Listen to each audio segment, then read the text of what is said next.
Alors, je suis Grégoire Kunga, administrateur de EPA Bretagne.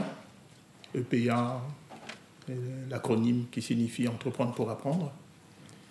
Je suis par ailleurs secrétaire général de EPA Afrique. La première chose à vous dire, c'est un merci. Merci pour votre présence cet après-midi dans cet amphithéâtre du campus Saint-Exupéry. EPA s'est associé avec le campus pour vous réserver ce temps de rencontre avec l'Afrique, temps de rencontre sur l'entreprise en Afrique. Dans un premier temps, le programme de cet après-midi me fera appeler M.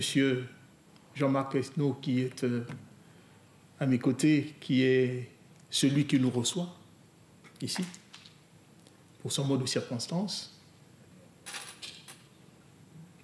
Ensuite, cette démarche que nous tendons vers l'Afrique doit pouvoir se justifier. Est-ce que pour entreprendre, il faut que les conditions de l'entreprise soient réunies? Y a-t-il des potentialités? Y a-t-il des possibilités? Lorsque Patrick Bob nous aura expliqué de quelle façon on est arrivé à l'établissement du lien entre des acteurs bretons, rennais, et entreprendre pour apprendre Bretagne, eh bien, nous appellerons M. Antoine Ondois, qui nous montrera les voies du possible en Afrique. L'Afrique, c'est 1,4 milliard d'habitants et les perspectives nous indiquent que l'Afrique sera le continent le plus peuplé dans un demi-siècle. Aujourd'hui, l'Afrique peut et doit nourrir sa population, 1,4 milliard d'habitants. Mais l'Afrique doit aussi, au-delà de produire de la matière brute, être capable de la transformer. Nous appellerons une illustration à travers ce qui a été mené ici même, dans ce site du campus, par le Centre d'expérimentation et de transformation des techniques agricoles, expérience de Sérégal. Je crois que c'est un yaourt au millet qui est aujourd'hui exporté en Afrique. Ce sera un bel exemple, une belle démonstration de ce qu'il est possible de faire. Après, nous inviterons respectueusement Son Excellence, Monsieur le Ministre, Assoumana Alamissa, ministre de la Renaissance culturelle, des Arts et de la modernisation sociale, porte-parole du gouvernement du Niger, à nous faire un arrêt sur la situation du Niger, sur les possibilités qu'offre ce pays, sur le levier qu'est la renaissance culturelle dans cette volonté d'appropriation des outils qui permettront à ce pays d'aller vers la voie de l'émergence. Il nous dira aussi, certainement, ce qu'il espère de la relation entre la Bretagne et le Niger. J'allais dire entre Rennes et le Niger. L'intervention de M. le ministre sera suivie d'un témoignage, celui d'un entrepreneur qui a séjourné il y a moins de 6 mois au Niger, Vincent Delambert. Vincent Delambert, d'ailleurs, à qui l'on doit les beaux relopes qu'on voit de part et d'autre, qu'il nous a gracieusement offerts. Merci Vincent. Et nous terminerons l'invitation de la rencontre avec le monde de l'entreprise en Afrique avec une volonté qui a été exprimée par les partenaires qui ont organisé ce moment. Cette volonté, c'est celle de reconnaître à une personnalité africaine dont l'investissement dans la promotion et le soutien de la culture d'entreprise nous aura convaincus. Et ce sera à travers un prix qui sera décerné. Sans plus tarder, Jean-Marc, s'il te plaît. Merci Grégoire.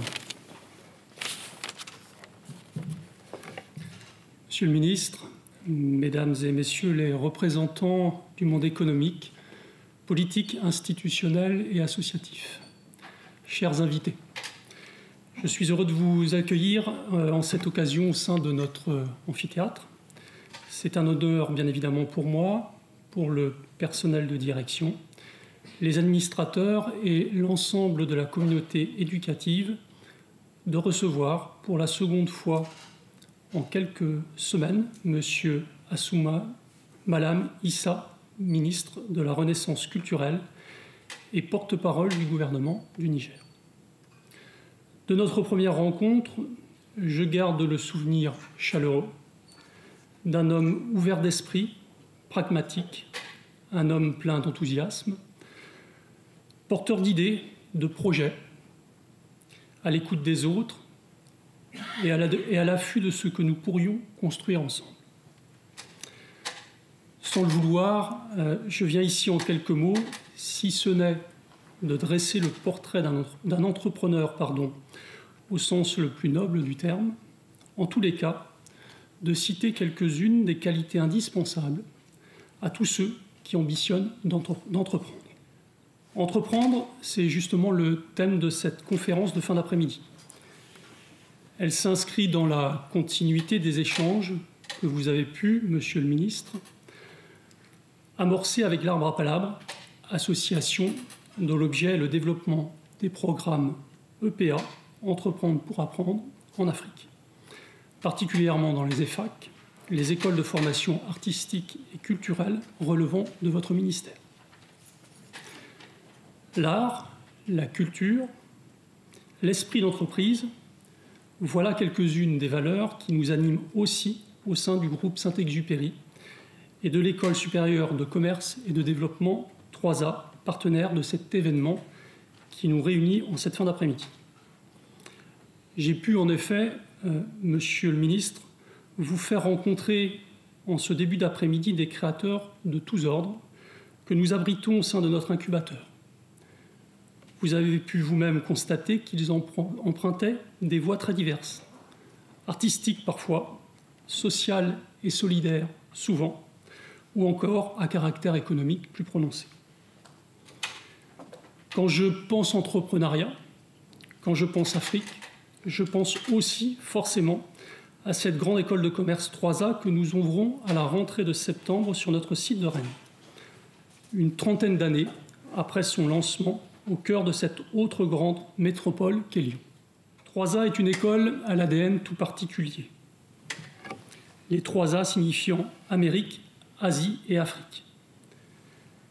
Les jeunes que nous y formons sont capables de concilier des approches très diverses, leur permettant l'établissement d'un business plan, la conduite de projets internationaux en tenant compte de la culture, de la sociologie, de l'approche géopolitique, stratégique, propre à ces trois continents.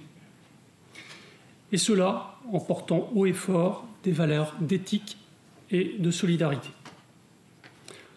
Au-delà des premiers échanges riches que nous avons pu avoir, de ce qui s'esquisse aujourd'hui avec l'Arbre à Palabre, je ne doute pas, Monsieur le Ministre, que nous saurons créer des liens entre 3A et votre beau pays. Merci encore à vous de votre présence et soyez assurés que les portes des établissements de notre groupe vous restent bien évidemment grandes ouvertes.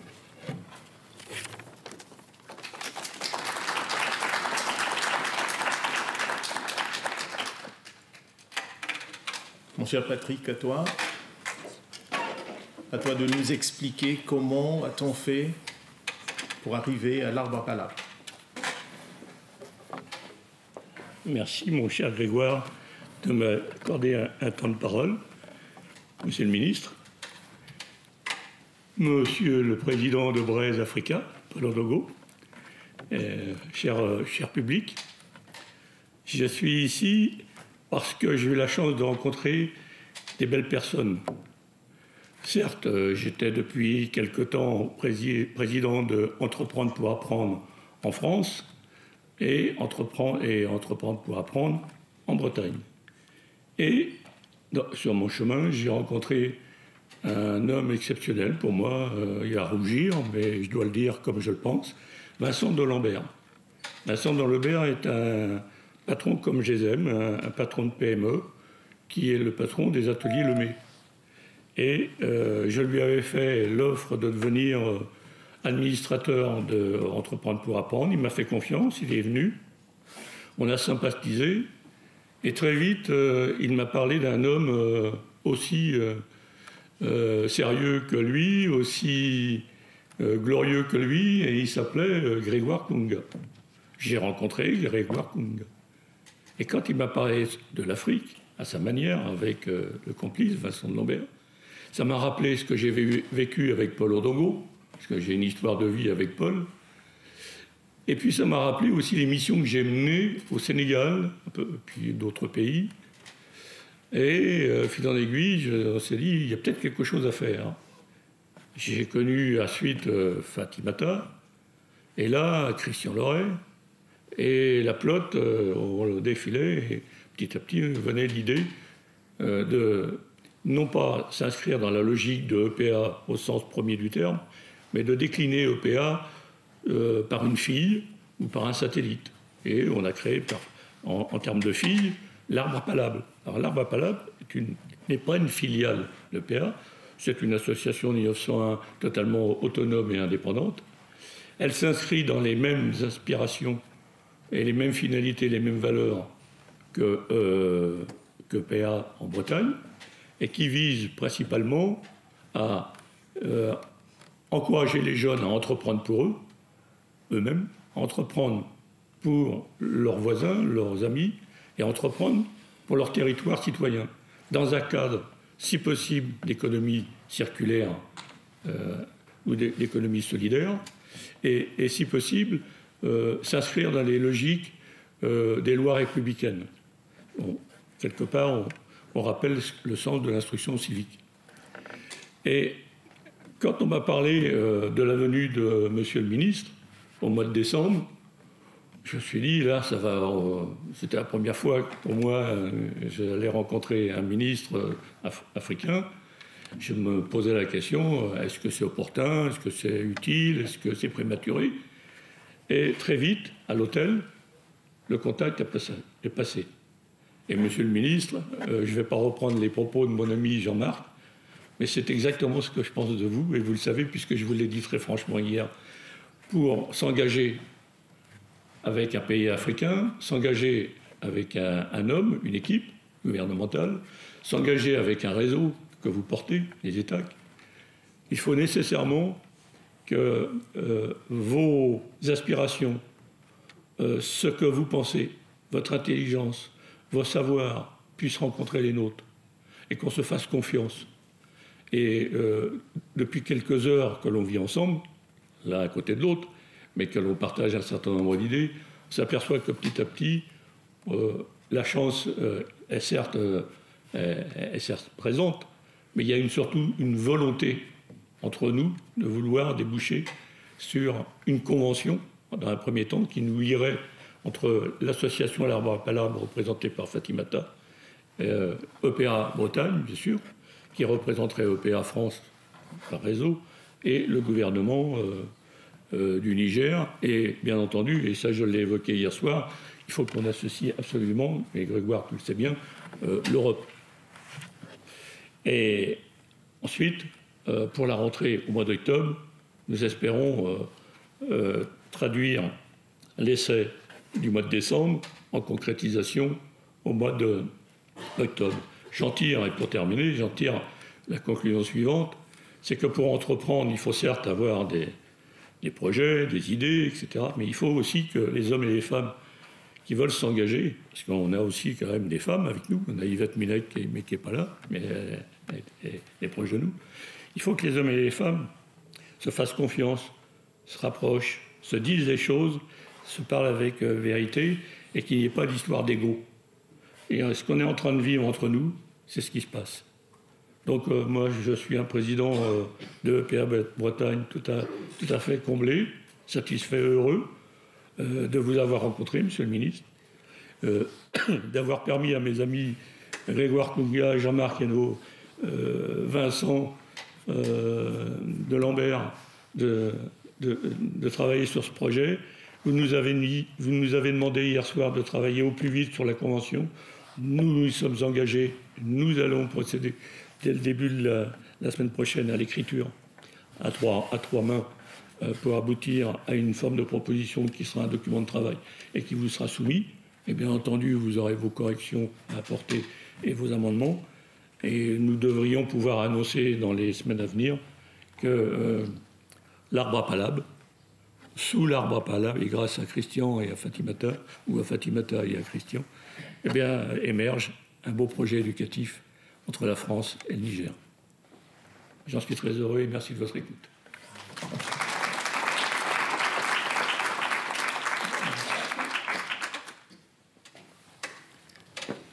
Lorsqu'en conseil d'administration de Entreprendre pour apprendre en Bretagne, le président Patrick Bob m'a annoncé que Entreprendre pour apprendre en France avait donné son accord pour que l'on puisse explorer la voie de l'installation d'un projet Entreprendre pour apprendre en Afrique.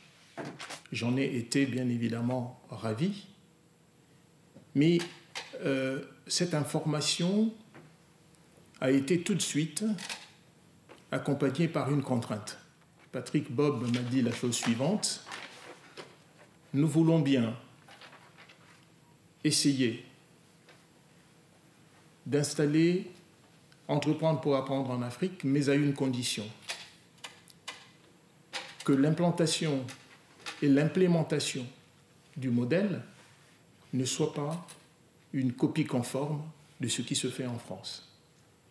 Il faudra absolument que l'on prenne en compte la réalité africaine. Et donc, mission m'a été confiée de choisir un pays en Afrique qui répondrait à cette attente. Je suis allé dans 4 directions. 4 pays ont été contactés. Et de ces 4 pays, on en a retenu un. C'est celui qui, en tout cas, dans les conditions qui nous étaient imposées, nous a semblé le plus répondre à cette demande du conseil d'administration, de la possibilité de mettre en œuvre un modèle local. Vous aurez l'occasion de le constater, en tout cas je l'espère, avec l'intervention de M. le ministre, mais auparavant, je vais inviter M. Antoine Ondoa à venir nous exposer les voies du possible sur le continent africain.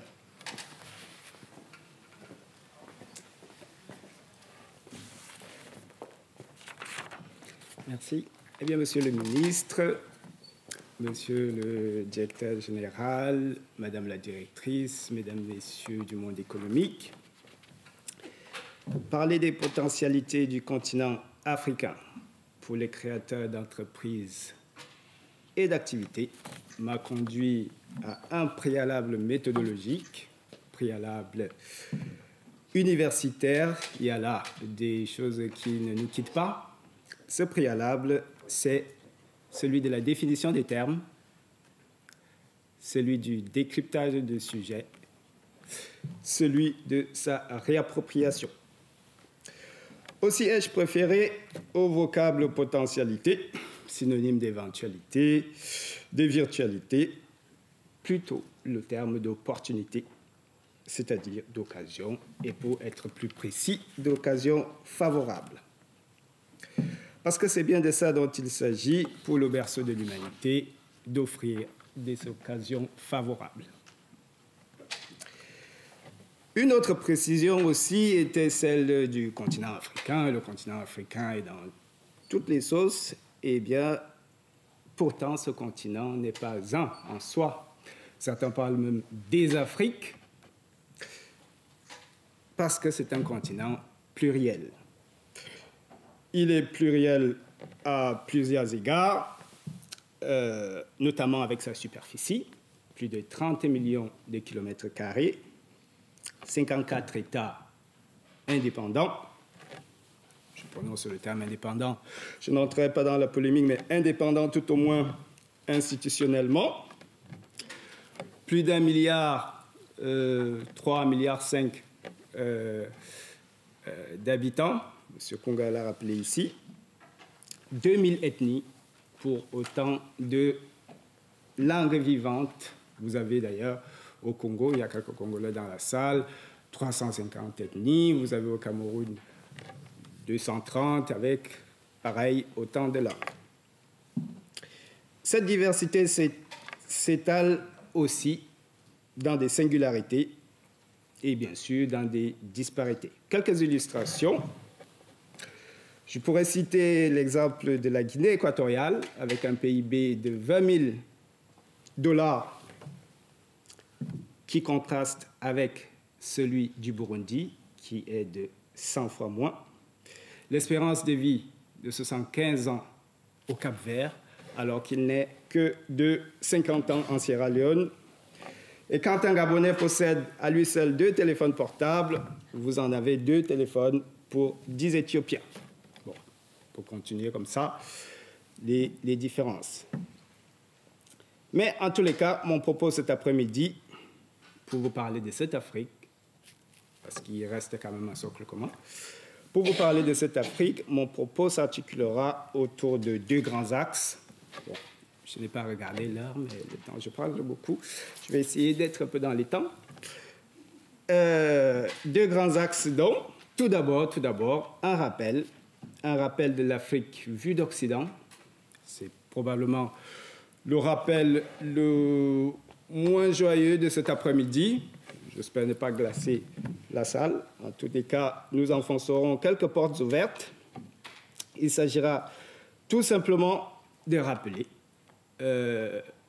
comment le continent noir s'inscrit dans la conscience collective occidentale. Je ne remonterai pas plus loin, trop loin. Nous parlerons de maintenant. Ensuite, nous parlerons aussi, et c'est même là mon intervention, j'ai eu une pression pour parler de ces atouts, de ces potentialités que moi j'appelle donc opportunités. Nous en esquisserons quelques lignes.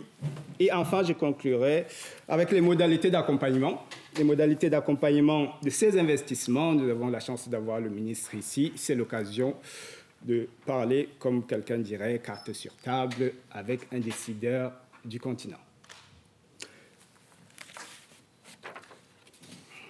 Eh bien, si j'ai évoqué tout à l'heure donc la conscience collective occidentale et sa vision de l'Afrique, c'est bien celle que les médias, oui, on en fera encore un procès ici, ce que les médias offrent à voir. Et ce que les médias offrent à voir sur le plan politique de l'Afrique, c'est généralement donc des régimes dictatoriaux, c'est généralement des régimes autoritaires, ce sont des coups d'État militaires, ce sont les détournements de fonds publics.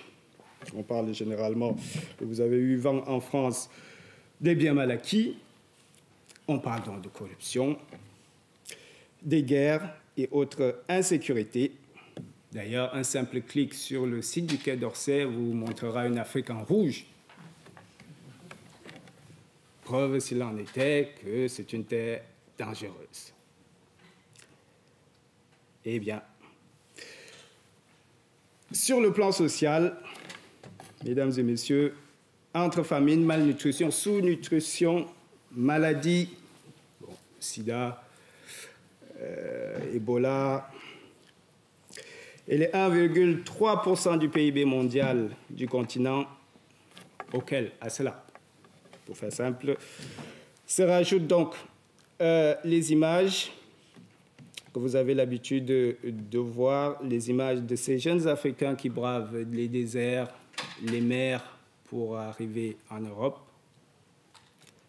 Ces images-là viennent donc confirmer que cette Afrique a quelque chose de désespérant. Toutefois, il n'y a pas que ces images-là.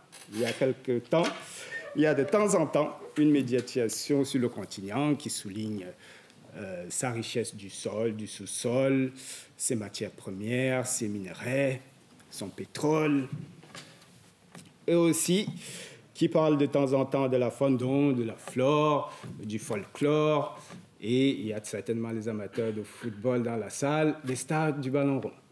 Ces stars-là qui aussi représentent parfois l'espoir de l'Afrique, ou du moins suscitent une certaine admiration. Eh bien, nous allons nous accrocher à ce wagon-là, le wagon de l'espoir, le wagon de l'optimisme, qui est donc un optimisme raisonné. Et je passe là à mon deuxième point, celui donc des atouts du continent, ces atouts qui s'inscrivent dans ce que je viens d'appeler optimisme raisonné. Parce qu'effectivement, si l'Afrique présente des faiblesses dans la qualité de ses institutions, dans ses infrastructures, ses politiques macroéconomiques, l'éducation, l'adoption des technologies, ces faiblesses peuvent devenir des forces de demain. Le premier atout, c'est celui de la démographie. Dans une querelle qui n'en finit plus entre ce qui évoque la démographie africaine et son fort taux de natalité, vous avez ici, Monsieur le ministre, dont le pays a le taux de natalité le plus élevé. Entre donc ceux qui parlent de bombe démographique et ceux qui évoquent la dividende économique, la dividende démographique, qui, bien sûr, l'économie suivra, nous, on a fait notre choix, et je suis à peu près certain que le ministre le fait avec nous, c'est celui de dividende démographique, comme quoi cette démographie sera utile et est un plus pour le continent. Plutôt donc que de voir uniquement des bouches à nourrir, parce que ceux qui parlent de bombe économique reprennent là la fameuse thèse du malthusianisme, le fameux malthusianisme dont tout le monde s'en souvient, comme quoi il ne faudrait pas qu'il y ait plus d'individus, qu'il y a des biens et donc notamment de nourriture. Donc, plutôt que des bouches à nourrir, nous voyons dans ce taux de natalité élevé des cerveaux et des bras pour travailler, pour produire. Et nous sommes dans un univers mondialisé de consommation, la société de consommation et de surconsommation, c'est aussi pour consommer. Eh bien, vous l'avez rappelé, cette démographie, en 2050, il y aura 2 à 3 milliards d'habitants en Afrique. Ce sera le continent le plus peuplé. Donc, 23% de la population, avec la moitié de cette population âgée de moins de 25 ans. Cette jeunesse, au moment où le monde ne s'inscrit plus que dans les nouvelles technologies et où la jeunesse excelle en la matière, il y a bien là un marché et un vaste marché à prendre. L'expertise de la première entreprise de France, j'ai nommé l'artisanat, est donc l'artisanat avec les petites et moyennes entreprises, est donc ici attendu. Cet artisanat peut s'exprimer à travers d'abord l'alimentation, il faut bien justement nourrir cette population, et cette alimentation se fera à base, et c'est fait déjà, à base de l'agriculture. L'Afrique, c'est 6% de la surface de la Terre, 20% de la surface des terres émergées, et malgré les 60% de terres arides, la richesse est bien là, elle se trouve quand même, et même suffisamment, sur ces divers bassins. Vous avez le bassin du Niger, monsieur le ministre, vous le connaissez bien mieux que nous tous ici. Vous avez aussi le bassin du Congo, vous avez le bassin du lac Tchad, je ne cite que cela, avec une biodiversité qui pousse à l'activité pastorale, malgré les dysfonctionnements que peuvent causer le climat. Et cette diversité aussi, cette biodiversité est aussi source d'énergie. S'il faut rappeler, nous ici, je n'ai pas souvenir, depuis que je suis en France, depuis une vingtaine d'années, qu'il y ait eu une coupure d'électricité. Bon, quand il y en a, c'est parce qu'il y a une heure de travaux au niveau de votre ascenseur. Or, en Afrique, 700 millions d'Africains n'ont pas d'accès à l'énergie. Quel développement s'est fait sans énergie? Aucun. Et pourtant, le potentiel est donc vaste. Il est vaste en matière d'énergie renouvelable. Nous sommes à l'époque COP21 et autres. C'est le moment où l'écologie doit se faire, et elle se fera là-bas, avec le solaire, la géothermie, la biomasse et l'hydroélectricité. Si je passe sur le statut des infrastructures africaines,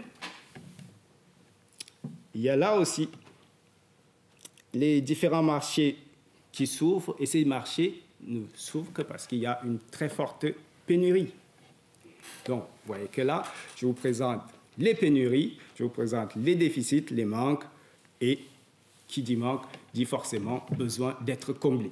Alors, autre manque donc, c'est par exemple celui de l'eau potable, où 40% de la population n'ont pas accès à l'eau potable. 40% de la population. 60% de la population n'a pas accès à l'assainissement de base, et seuls 30% de la population rurale ont accès à des routes praticables toute l'année. Je pourrais continuer encore comme ça d'autres exemples sur l'énergie. Voilà un besoin fort d'énergie, un besoin fort en eau qui fait appel à l'expertise de vous autres acteurs économiques qui êtes là dans la salle. Quand j'ai parlé des PMI et des PME, j'évoquais tout à l'heure l'artisanat, il y a là aussi un autre domaine, celui de la construction des logements.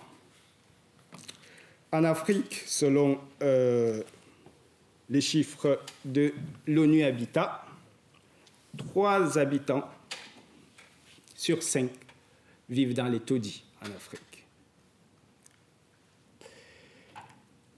Or, dans les 20 prochaines années, ce sera 50% d'individus qui vivront en ville. Voilà là aussi de vastes chantiers qui s'annoncent. Je vais évoquer le plan de la santé. Il y a le paludisme, vous en avez tous entendu parler. Le paludisme, c'est 600 000 morts par an en Afrique. Il y a là aussi, donc, un besoin simple de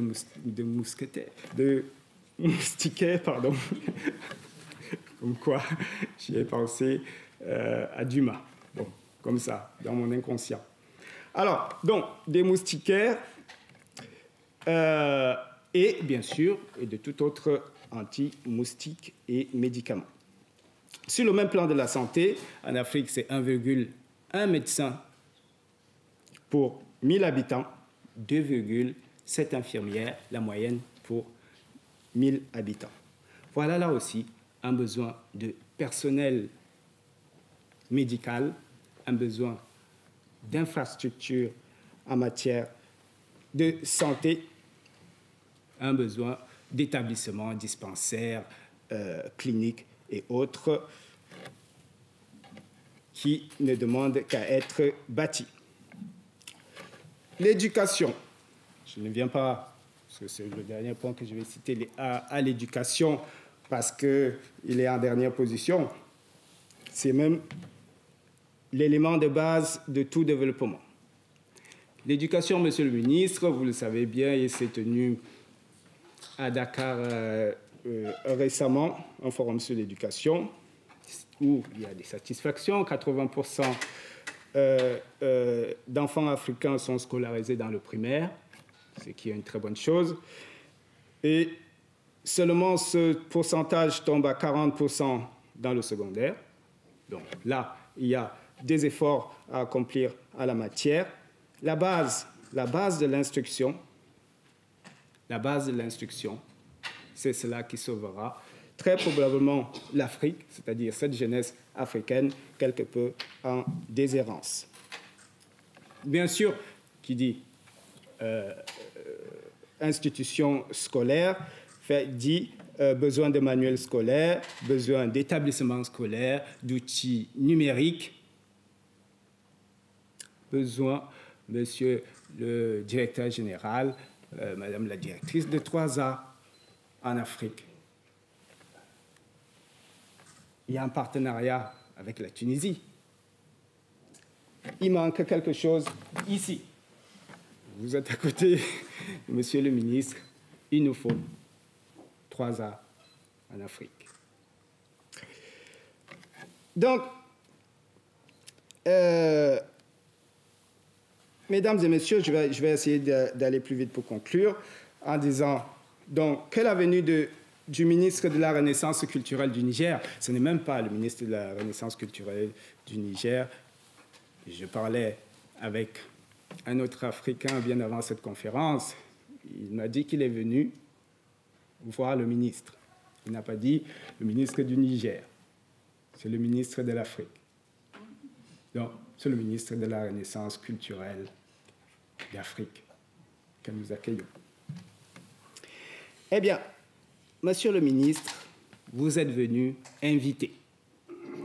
Et la collaboration n'a pas attendu cette conférence pour commencer avec le président. Vous semblez déjà être suffisamment avancé, ce qui met la joie, je vois, dans les visages des uns et des autres dans cette salle. C'est déjà très bien. Mais votre présence ici est aussi, faut-il le rappeler, le besoin d'interpeller les yeux dans les yeux un décideur d'Afrique. Pour lui dire, et certainement réfléchir avec lui, et lui rappeler, si tant est quelquefois il a oublié, parfois quand on est au pouvoir on oublie, que la sécurité précède le développement. La sécurité précède le développement en le servant et en le serrant de près. Autant dire qu'il faut tout faire pour qu'il y ait la sécurité sur le continent. Il faut tout faire pour qu'il y ait des facilités d'accès au marché. Vous venez de me rappeler tout à l'heure que des facilités ont commencé entre Africains. Et on veut généraliser à toute l'Afrique pour que les Africains aient un passeport comme on a un passeport européen, puissent aller d'un coin à un autre sans besoin de visa. Or, en Afrique centrale, je vous le dis également, en Afrique centrale, pour passer du Cameroun au Gabon ou la Guinée équatoriale, plus fermée encore, il faut un visa. C'est pour vous dire, même les marchandises à vol d'oiseau n'arrivent pas à passer. Donc, il faut des facilités pour les créateurs d'entreprises. Il faut toucher à cette lourdeur administrative dont un rapport récent que vous devez certainement connaître de la Banque mondiale rappelait. Il y a là des dizaines de signatures à faire, des centaines d'heures à passer pour tel ou tel document. Il y a aussi à s'attaquer à la corruption. En fait, ce n'est rien d'autre que de rendre l'environnement socio-économique un peu plus sain. Le monde des affaires a besoin de sérénité. Les entrepreneurs dans la salle le savent bien mieux que moi. Donc, sécurité, Assainir le monde l'environnement, c'est aussi la bonne gouvernance. La bonne gouvernance est un slogan qui date de 2003 déjà, depuis Maputo, 2003. La bonne gouvernance doit passer du slogan aux actes, à la réalité. La bonne gouvernance. Cette réalité, elle doit être palpable. Elle doit être palpable, c'est-à-dire qu'il faut que la démocratie s'exprime. Et que la démocratie s'exprime, c'est d'abord à travers la liberté d'expression. Et cette liberté d'expression souffre encore à beaucoup d'endroits, dans beaucoup d'endroits d'Afrique. Parfois, elle existe, la liberté d'expression, à certains endroits, mais elle n'existe pas après l'expression. Donc, du coup, on s'empêche de parler. Alors, donc, démocratie, élection libre, élection transparente, ça aussi, c'est un gage de crédibilité, un appel pour que les entrepreneurs soient sereins et investissent. Je ne saurais finir un tel propos sans sortir une citation africaine. L'arbre à palabres, ce n'est rien d'autre qu'une petite enseigne comme ça en Afrique où on s'assoit, on débat, on écoute les sages. Bon, personnellement, je n'ai pas eu cette occasion-là, mais j'aurais bien aimé. Donc les sages en Afrique, c'est une tradition orale. Nous avons un linguiste, il va mieux nous l'expliquer. L'Afrique, c'est la tradition orale et les adages. L'instruction se passe beaucoup à travers ces proverbes-là. La vie, c'est comme le vélo. Il faut avancer pour ne pas perdre l'équilibre, dit donc une sagesse africaine. Autant dire que l'Afrique comme pôle majeur de l'économie mondiale en 2035 est comme toutes les prévisions soumise aux incertitudes humaines. Et c'est cela qui impose l'action. L'action, on vient de dire, vous l'avez commencé, il faut continuer. Avancer, comme dit le proverbe, donc, c'est se donner les moyens d'agir, c'est oser, c'est même risquer. Je sais que dans l'univers de l'entreprise, un des maîtres mots, c'est la gestion des risques. Eh bien, c'est aussi risquer. Et ce qu'on risque révèle ce qu'on vaut, dit une romancière britannique. Eh bien, mesdames et messieurs, venez faire valoir en Afrique votre expertise. Venez en Afrique démontrer votre savoir et votre savoir-faire. Si vous aviez un rêve de changer le monde, eh bien, c'est là-bas que ça se passe, en Afrique. Venez le réaliser. Et vous verrez par vous-même, d'abord, que l'hospitalité africaine n'est pas qu'une légende. Pour ceux qui y sont déjà allés, vous toucherez du doigt cette hospitalité. Venez, mesdames et messieurs, concilier. Et c'est certainement le moment. Venez concilier le sens des affaires et certainement le dynamisme humanitaire. Je vous remercie.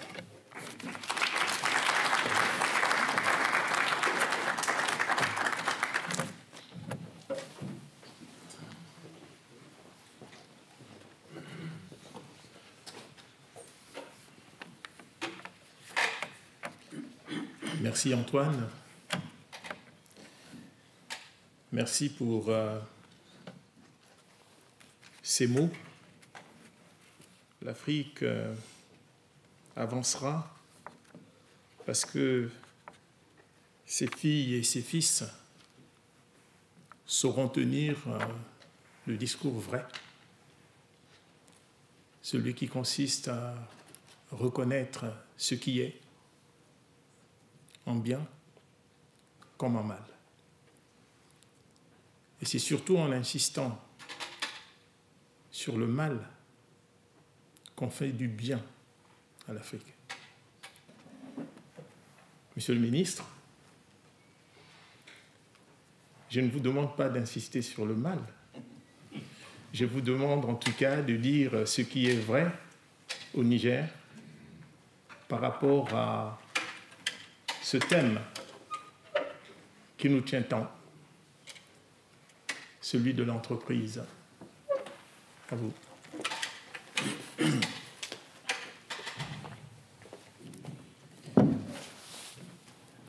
Monsieur le Président de EPA Bretagne, Monsieur le Directeur du complexe Saint-Exupéry, Mesdames et Messieurs, à vos titres respectifs, permettez que j'exprime toute ma joie sincère de me retrouver encore une fois ici, à Rennes, cette ville que je considère sans démagogie comme la mienne. Tant il est vrai que je me suis habitué, quand je dis que je vais en Europe, on me dit désormais, tu vas à Rennes? Je dis non, pour une fois je vais plutôt à Paris.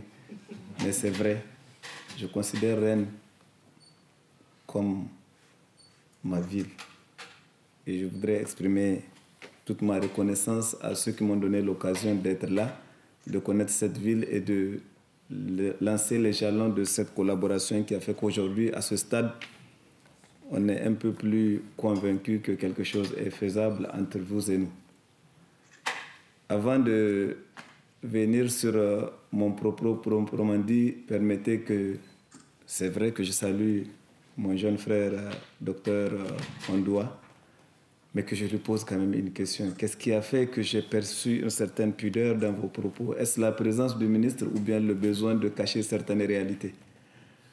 Je n'ai pas besoin de réponse parce que je dirais simplement que au Niger, ce que nous avons compris, c'est qu'il faudrait d'abord accepter les choses avant de pouvoir les combattre lorsqu'elles sont mauvaises. Et les accepter, c'est d'en parler.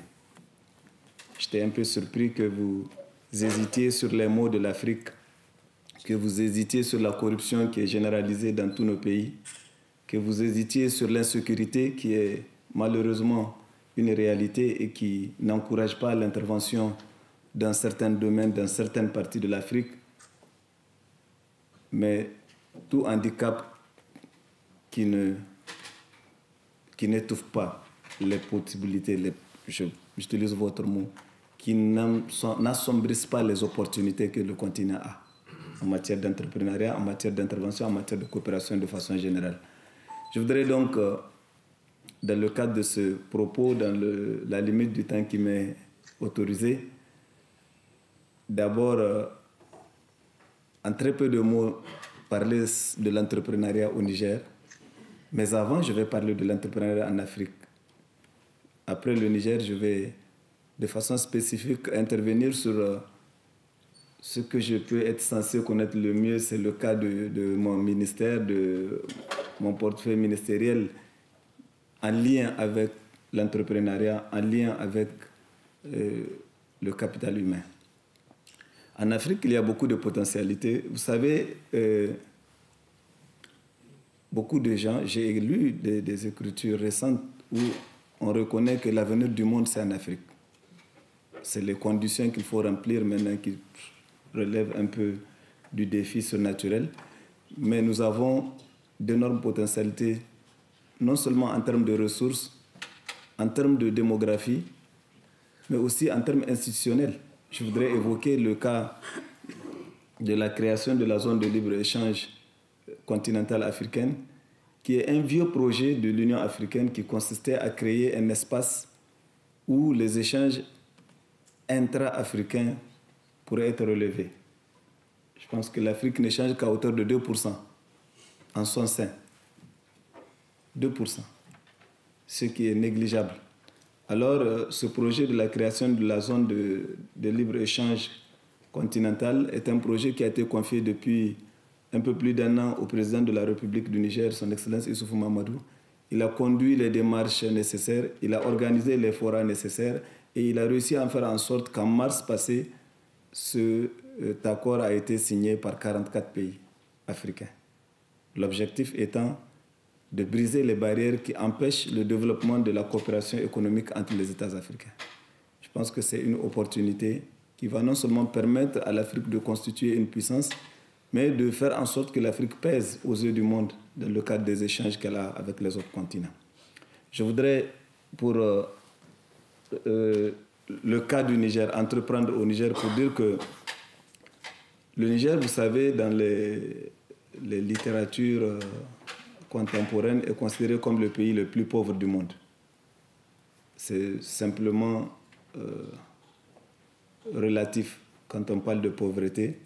Oui, il y a des indices, il y a des indicateurs, il y a des paramètres qui sont définis et qui font effectivement qu'on peut le dire ainsi. Mais le Niger est aujourd'hui, en tout cas nous en sommes de plus en plus conscients, l'un des pays les plus potentiellement riches. Le Niger est un pays vaste avec des terres cultivables énormes. Nous avons l'un des espaces agricoles, j'allais dire, les plus fertiles. Et nous avons un pays qui est essentiellement jeune. La jeunesse constitue, et nous n'en doutons pas, une richesse énorme. Malgré les autres comparaisons qui permettent effectivement de parler de bombes, nous avons une jeunesse qui, comme dans les autres pays africains, représente 60 à 70% des moins de 25 ans. Le Niger dispose de l'uranium, ça je ne le dis pas aux Français. Nous avons depuis 50 ans de l'uranium, des mines d'uranium qui sont exploitées et d'autres mines qui ne sont pas encore exploitées. Mais nous avons depuis 2008 du pétrole. On a une compagnie chinoise qui exploite du pétrole au Niger, qu'on n'a pas commencé à exporter en brut, mais qui nous permet chaque année, depuis 2012, en tout cas que la raffinerie a été construite. Depuis 2012, nous transformons 20 000 barils qui suffisent largement pour la consommation de notre pays et qui nous permettent d'exporter dans des pays comme le Mali et le Burkina du pétrole raffiné. Ça, c'est une réalité. Et récemment, une société algérienne a découvert un autre gisement de pétrole qui va bientôt être mis en exploitation. L'objectif étant, d'ici 2-3 ans, que la construction d'un oléoduc nous permette de procéder à l'exportation pour que nous devenions un pays exportateur du pétrole brut. Le Niger a d'autres ressources minières, mais de l'or dans une moindre mesure que le Mali, le Burkina et le Ghana. Mais nous avons des gisements d'or qu'on exploite, même si c'est souvent sous forme artisanale qu'on le fait. Le Niger est un pays qui, dans le domaine de l'entrepreneuriat, offre beaucoup d'opportunités parce que nous avons des politiques qui sont visionnaires, des politiques qui sont des politiques de développement très adaptées au contexte. Le président de la République, lorsqu'il a pris le pouvoir, lorsqu'il a été élu en 2011, a initié ce que nous avons appelé l'initiative 3N. Les Nigériens nourrissent les Nigériens. Parce que ce qui se passait avant, c'est que de façon cyclique, notre pays est frappé par la sécheresse. Et quand il y a sécheresse, c'est automatiquement de la famine qui suit. Et le président a dit qu'il faudrait, avec l'initiative 3N, que sécheresse ne rime plus avec famine, en mettant un accent particulier sur l'agriculture irriguée. Et depuis un certain temps, c'est à peu près 89% des terres irrigables qu'on a récupérées depuis la mise en œuvre de cette politique, qui est certes une politique, j'allais dire, d'orientation, mais qui met l'accent sur des projets concrets de développement agricole. Le Niger met l'accent sur la formation professionnelle. J'ai noté cela parce que nous avons un ambitieux objectif d'atteindre 40% de la jeunesse qui soit dans le secteur de la formation professionnelle d'ici 2021. Ce taux est actuellement de l'ordre de 22, 23, 25%. Et il est possible, avec les politiques que nous mettons en place, que ce taux soit atteint. Et nous avons une réforme dans le domaine de la formation et de l'éducation de façon générale qui a fait que les 6 ministères qui font de l'éducation se retrouvent au sein d'un même programme, un unique programme que nous appelons Programme sectoriel de l'éducation et de la formation. Ce programme-là est en train d'être finalisé. Tous les partenaires du Niger qui interviennent dans le domaine de l'éducation vont se retrouver ensemble pour rendre opérationnel au cours de cette année 2018 un fonds commun qui va regrouper tous les fonds investis avant de façon éparse par les partenaires et des orientations vont être faites de façon spécifique vers les secteurs prioritaires que sont notamment la formation professionnelle et l'éducation de base. C'est une réalité. L'éducation de base, vous avez vu, vous-même vous avez évoqué le taux de déperdition scolaire qui est ahurissant. Parce que lorsqu'on a 80% d'enfants qui sont scolarisés et que simplement 40 sortent du secondaire, je pense que la déperdition fait peur et nous sommes en train de travailler pour que, lorsque nous avons mis l'accent sur l'amélioration de la quantité, c'est comme ça que nous l'appelons, on a amélioré le taux de fréquentation scolaire, on a laissé de côté la qualité, ce qui est déplorable. Et nous sommes en train de juguler ce problème en mettant les deux ensemble et en faisant en sorte qu'une feuille de route pour le cas du Niger puisse être mise en route depuis, d'ailleurs elle a commencé à l'être depuis 1 an et demi, et que la qualité soit de mise dans le système éducatif de façon générale.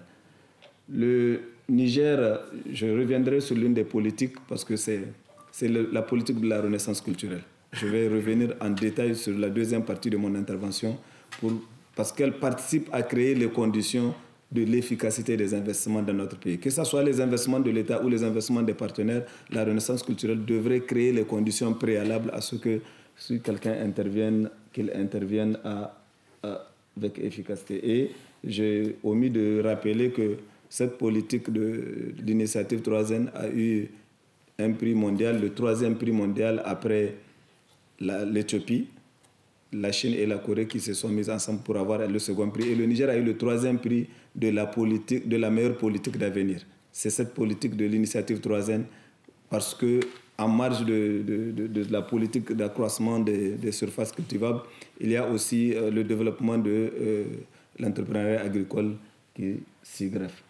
J'ai parlé du leadership du président qui a fait adopter la zone de libre-échange continentale africaine.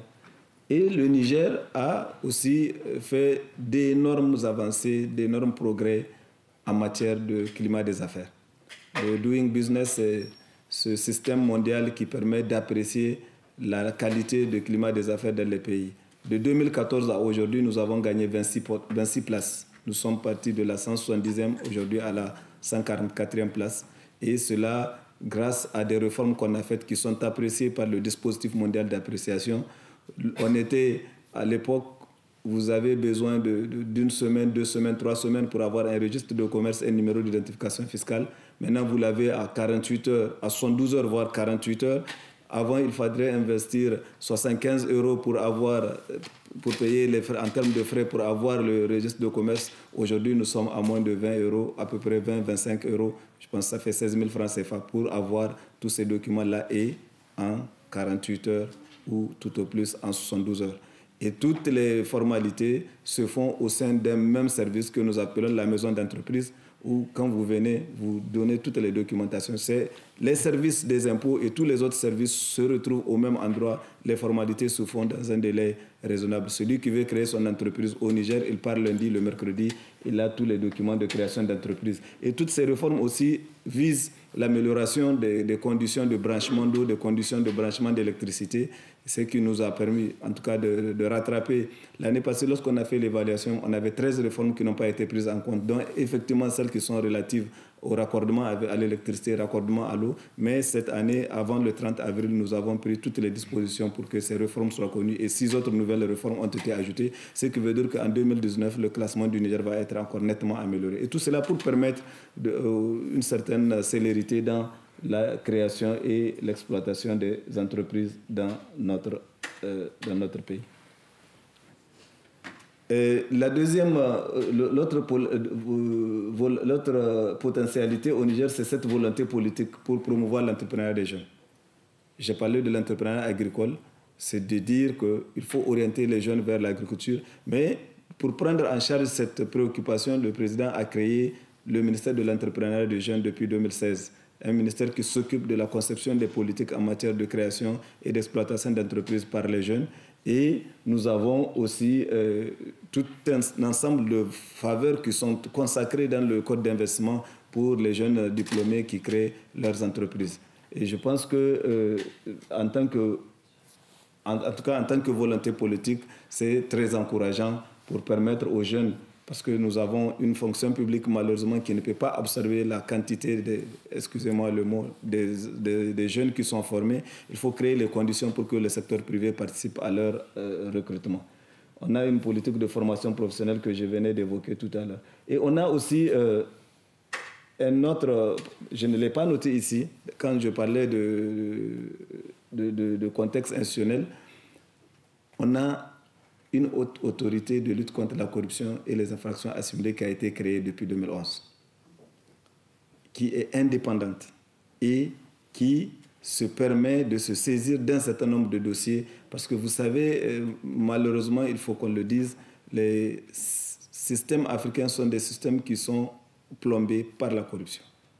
Si vous voulez investir, il faudrait à tous les niveaux faire le dessous de table, comme on dit. Et nous avons cette autorité qui, elle était créée par décret.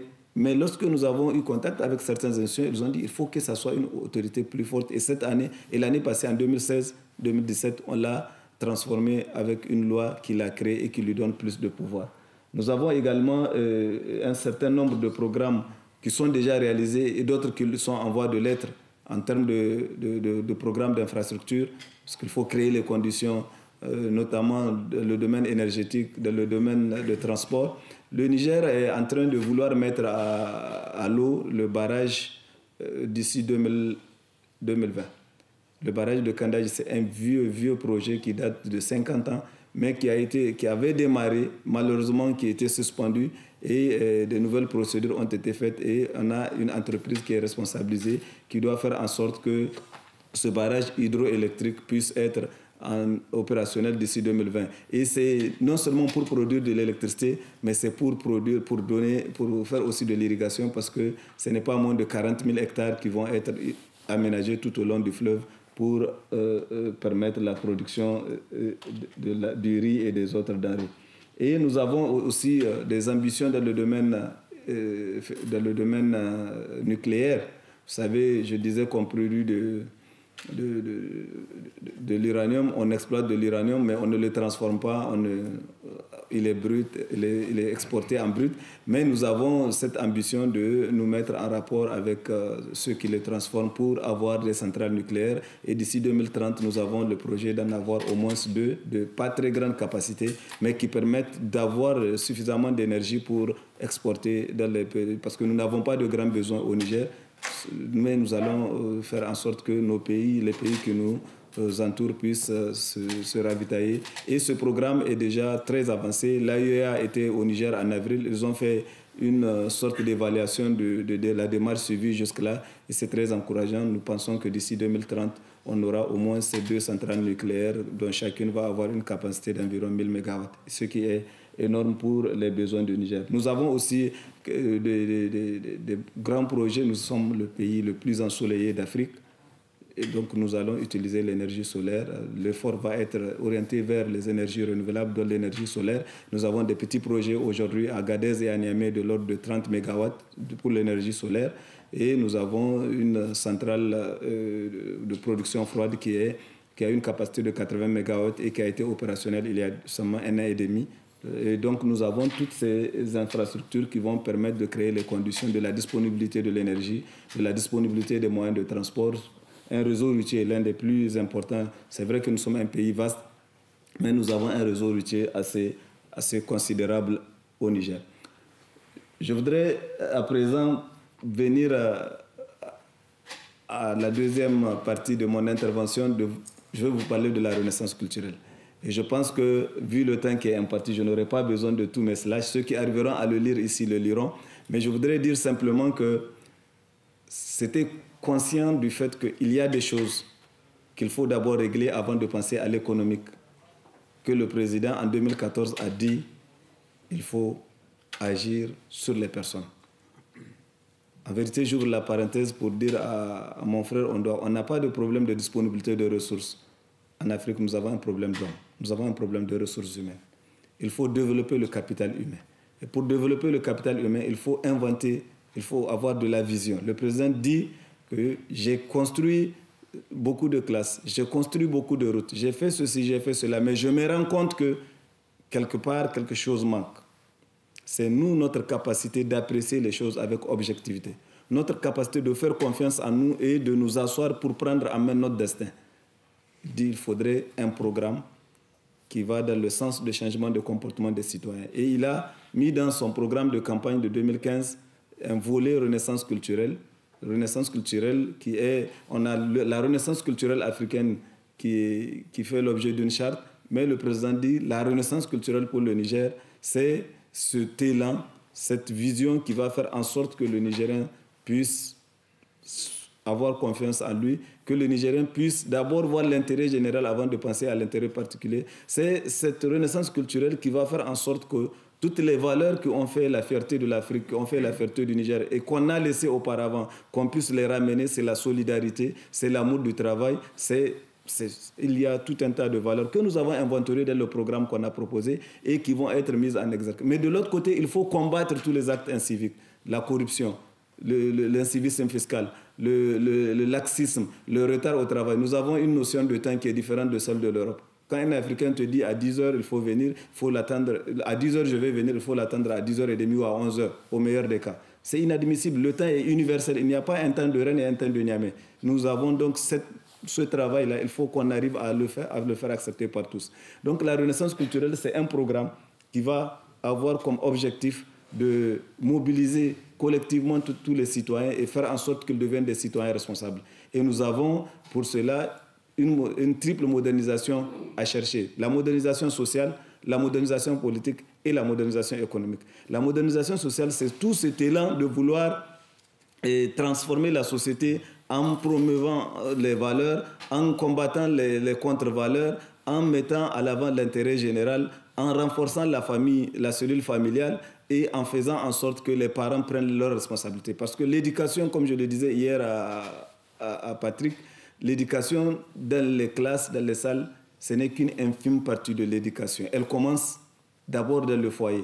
Et nous avons des familles disloquées, nous avons des parents qui ont démissionné de leur responsabilité d'inculquer ces valeurs-là à leurs enfants. Et nous, on va les accompagner, on va revoir des mécanismes pour faire en sorte que les parents prennent leurs responsabilités. La modernisation sociale, la modernisation politique, c'est tout cet élan de faire en sorte que nous, gouvernants, qu'on devienne moins corrompus. Parce que souvent, ça commence par nous.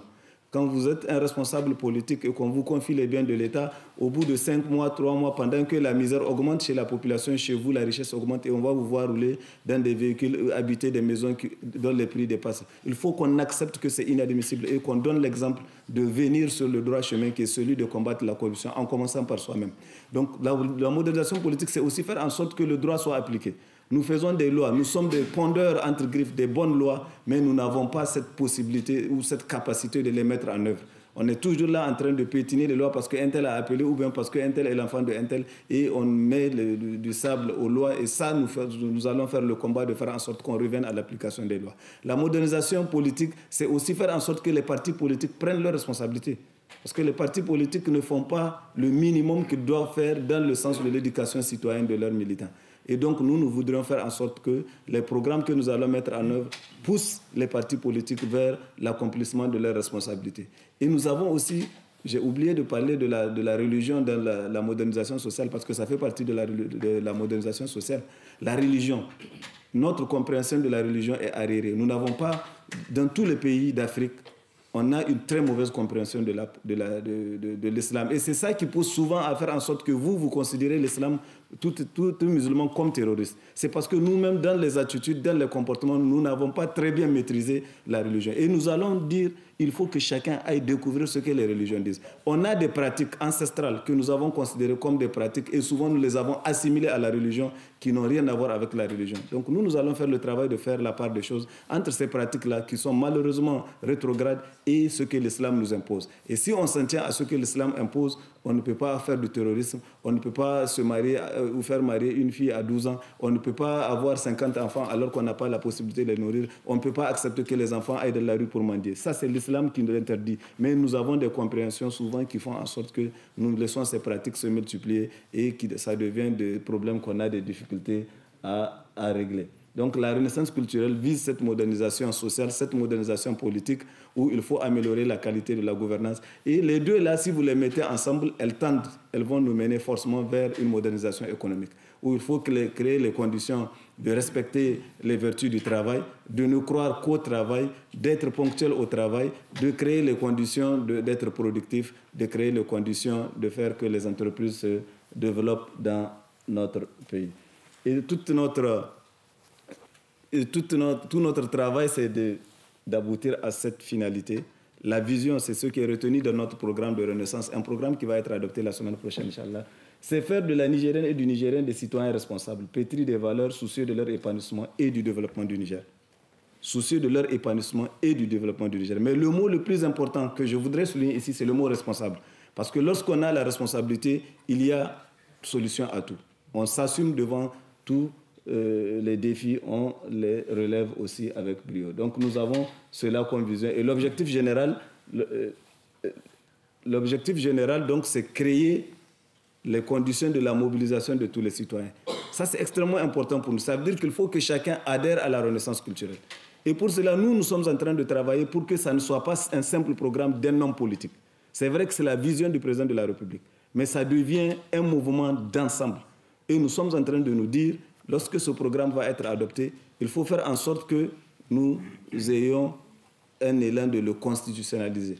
On ne pourra peut-être pas l'appeler renaissance culturelle. On va l'appeler comme on veut, mais il faudrait que chacun, quel que soit celui qui va venir après nous, si notre opposant d'aujourd'hui nous bat demain, il faudrait qu'il accepte de partir sur cet élan-là, de combattre les mauvaises attitudes, de combattre les mauvais comportements et de faire en sorte que les valeurs soient promues à tous les niveaux. J'ai voulu faire un petit lien entre la renaissance culturelle et la création d'entreprises parce que nous allons créer des espaces où on va faire de la sensibilisation et donc nous allons encourager, sensibiliser les jeunes vers la création d'entreprises parce que la fonction publique ne peut pas absorber l'ensemble des jeunes diplômés qui sortent des écoles. Donc il faut faire de la sensibilisation pour que les jeunes puissent s'engager dans l'entrepreneuriat. Et cela participe de la modernisation économique qui devrait permettre aux citoyens de s'insérer dans les tissus économiques. On a un secteur primaire dominant, des secteurs tertiaires et secondaires qui sont embryonnaires. Il faudrait qu'on aille, et ça c'est toute l'Afrique qui est comme ça, malheureusement l'industrialisation est à pas de caméléon, il faudrait qu'on crée les conditions de produire et de transformer en Afrique au lieu de prendre les matières premières, de les transformer. Le chocolat qu'on mange en Côte d'Ivoire est parti du cacao de la Côte d'Ivoire. Et je pense que récemment ils ont compris que c'est bien, ils ont créé une usine de production de chocolat. Le temps que la qualité puisse rattraper celle de Belgique et de la Suisse, je pense que ça va permettre quand même de garder une certaine valeur ajoutée progressivement. Le développement de l'esprit d'entreprise et la création d'entreprises devrait également nous permettre de combattre la mendicité et le parasitisme.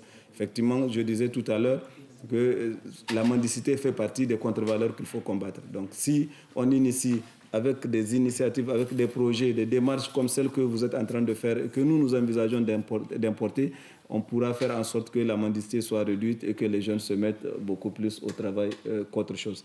Je voudrais, avant de finir, dire que la raison pour laquelle j'étais venu à Bruxelles et à Rennes la première fois, c'est l'arbre à palabres.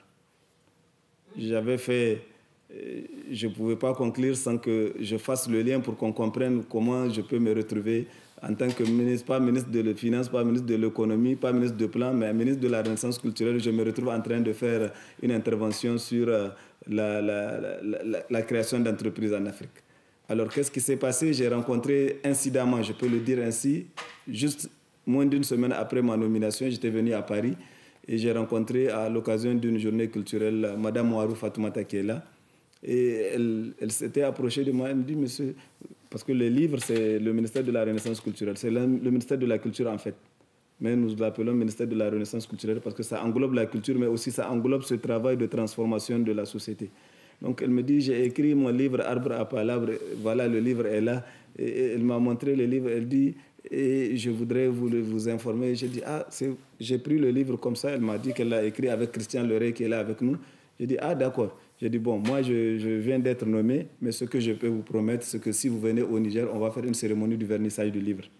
J'ai dit, mais ce livre-là, je n'ai pas vu, et j'avoue que je ne l'avais pas lu, et je venais de le voir. Je l'ai dit spontanément, Je ne l'ai pas encore lu, mais je pense que c'est un livre qui peut m'aider à transformer les FADA. Les FADA, chez nous, c'est des groupes d'enfants qui ne font rien, des jeunes, même les jeunes scolaires, souvent, quand ils descendent de l'école, quand ils finissent, pour les plus assidus, quand ils finissent les révisions, ils se retrouvent devant la porte, ils posent le thé, ils prennent le thé à longueur de nuit, et puis souvent même, ils font des repas, ils mangent vers 2h, 3h, ils se dispersent. Aucune activité productive. J'ai dit, votre livre-là pourrait m'aider à faire en sorte que je modernise les FADA. C'est le mot que j'ai utilisé, moderniser les FADA.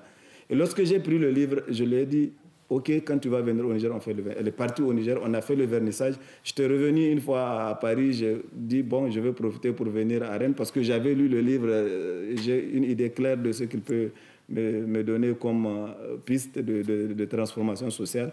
Et puis voilà comment ça a commencé. J'étais venu, j'ai assisté à une séance à la maison Saint-Cyr, j'étais reparti, puis j'étais revenu une deuxième fois où j'ai eu par bonheur l'occasion de rencontrer Bob, de venir rencontrer M. Eno.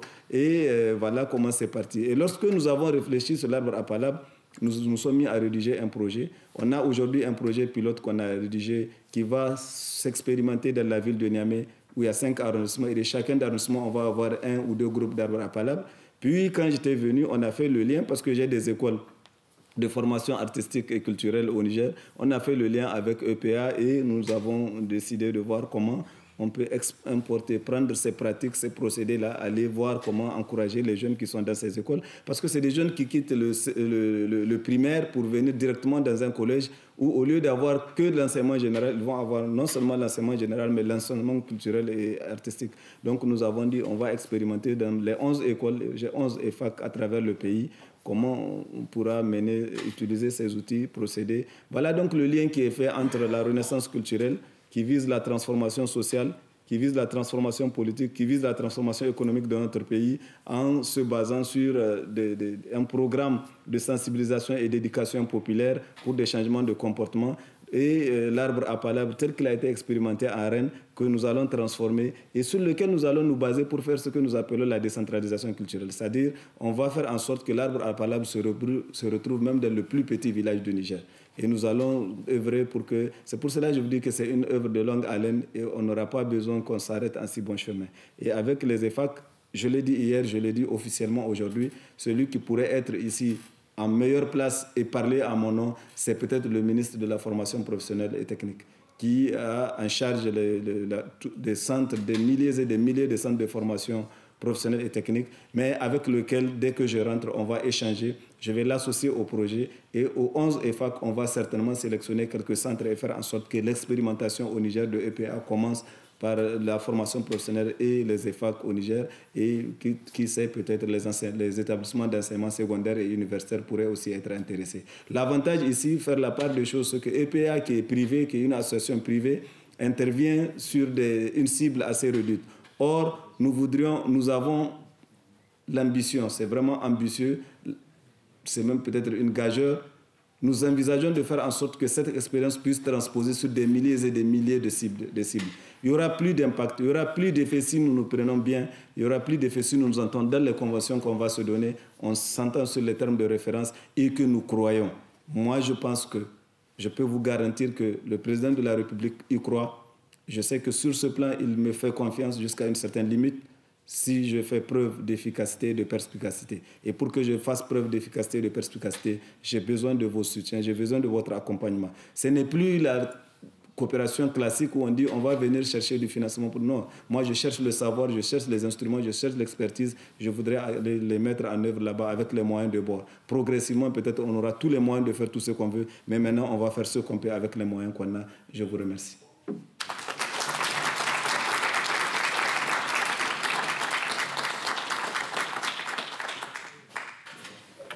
Merci, Monsieur le Ministre. Alors maintenant, nous allons faire 2 choses. La première, après avoir écouté le ministre, comme nous aimons à le faire au niveau de EPA, nous avons envoyé en mission, une certaine façon de le dire, des collègues, administrateurs, soit de EPA, Entreprendre pour apprendre, Bretagne, soit de EPA Afrique, pour aller vivre la réalité nigérienne.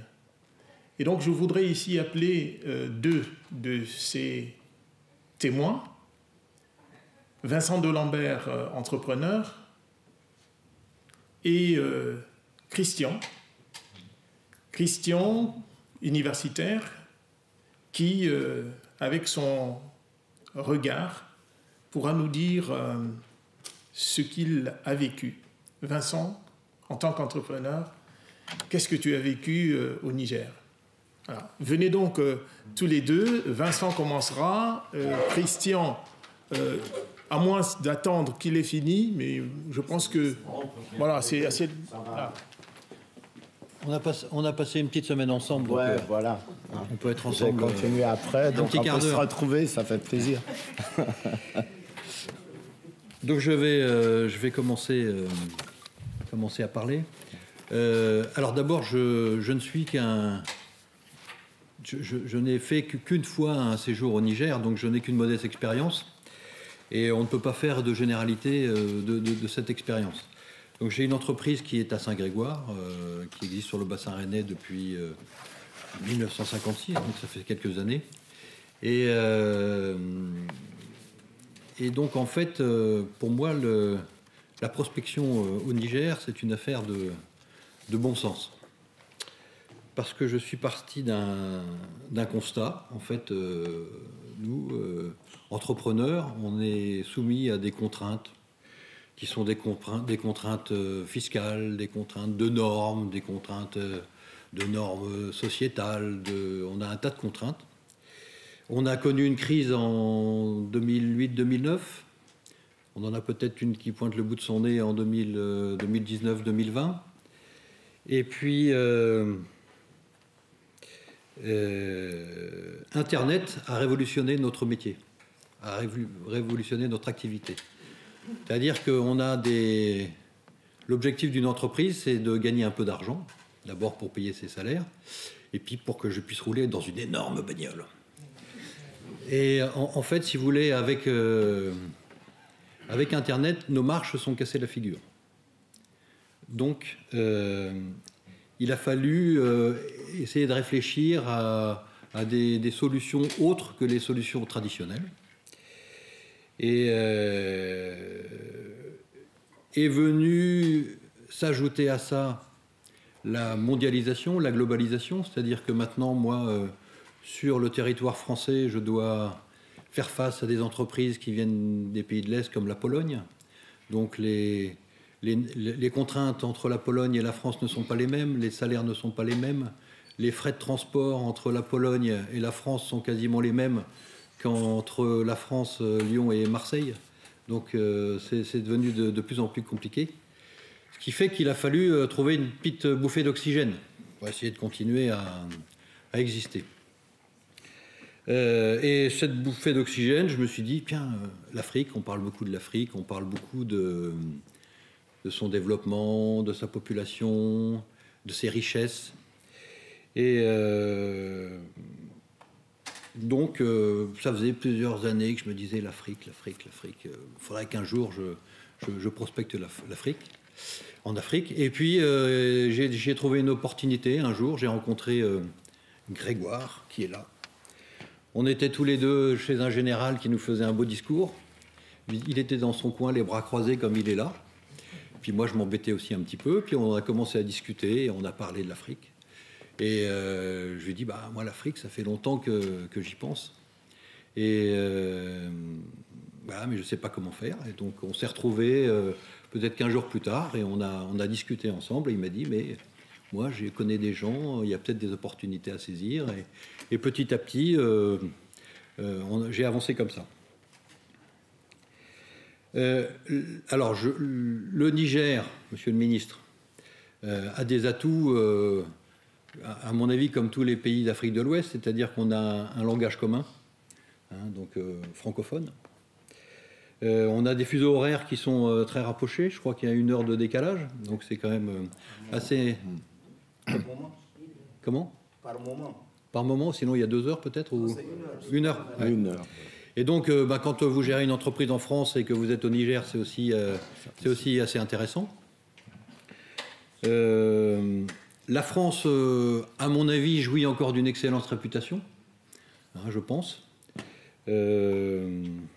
Et puis, ce qui est extraordinaire au Niger, c'est le seul pays que je connaisse, c'est qu'il y a possibilité de rencontrer des gens qui sont des personnages clés de l'État. J'ai pu rencontrer Monsieur le ministre, j'ai pu rencontrer le ministre de l'Équipement, j'ai pu rencontrer des généraux, des colonels, et l'accueil a toujours été extraordinaire, toujours été très sympathique. Avant de partir, j'ai eu la chance de pouvoir préparer mon voyage avec la diaspora rennaise, nigérienne ou africaine rennaise, et ça m'a vraiment facilité grandement le séjour, puisque Fatimata, ici présente, m'a beaucoup aidé. Le ministre aussi m'a beaucoup aidé, puisqu'il m'a mis à disposition un véhicule avec un chauffeur. Et donc Fatimata m'a pris des rendez-vous. Et quand je suis arrivé sur place, eh bien, j'avais plus qu'à me monter dans la voiture et rencontrer tous ces personnages clés du pays. Donc il ne faut pas... Je parle aux gens qui veulent entreprendre au Niger ou en Afrique. Je pense qu'il faut vraiment ne pas négliger la diaspora, parce qu'elle est encore très présente au Niger. Et même, je pense que les Nigériens viennent eux-mêmes voir leur famille, rencontrer leur famille, se faire soigner, et donc il y a des échanges permanents, ce qui fait que cette chose est vraiment importante et il ne faut pas la négliger.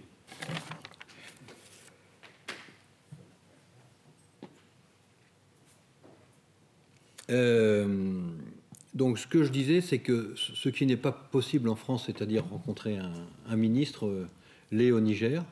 L'accueil est toujours très sympathique.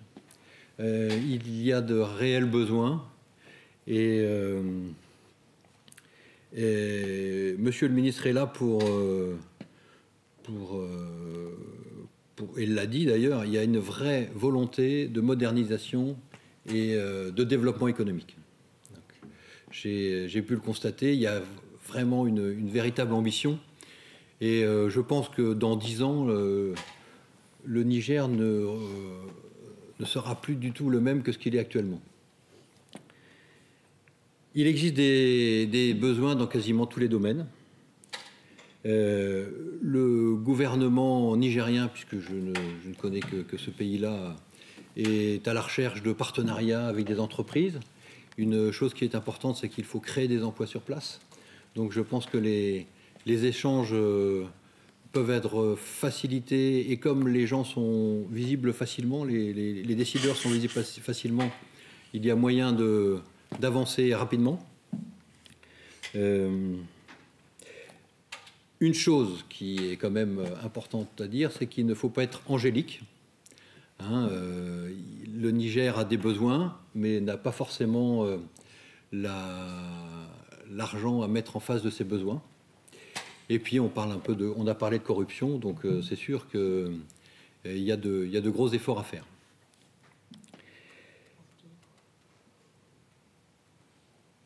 Alors en conclusion, je pense que celui qui veut vraiment s'investir au Niger récoltera un jour les fruits de sa présence, de son investissement.